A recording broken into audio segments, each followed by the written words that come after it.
نو کله چې د سکریم والا راسي دلته ودرېږي نو ماشومان وي خو ټول مستحقین د شفقت او د مرحمت وي نو د خانانو زمنو ته تیار په کور کې څوک ورکړي وي روپۍ ورکړي وي نو چې روپۍ ورکړي وي نو هغه راوځي باندې هغه ته سکریمو ته مثلا نن عصر کې نو هغه سکریم پې واخلي او د غریبانو زمن چې هلته ولاړ وي چې هغوی سکریم خوري یا بل شی خوري یا بل شی خوري هغوی ولاړ وي دا د وړو ماشومانو دومره زړه ماتوي چې تر حد نه ډېر زړه ماتوي نو یو ادب له آدابو نه دا ده چې پلرونه چې کوم زمن مکتب یا هغې مدرسې ته رالیږي چې هلته واړه ماشومانو تربیت کیږي نو یو هغه دا ده چې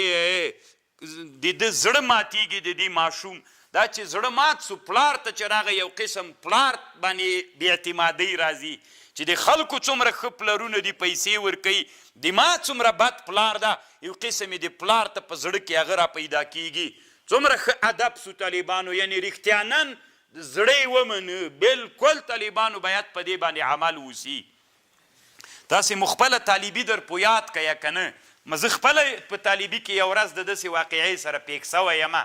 تر اوسه مې طالبانو هغه درد له زړه نه نه وځي دا خبر مې چې کله کې وکتله ما ته خپله خبر را په یاد سوله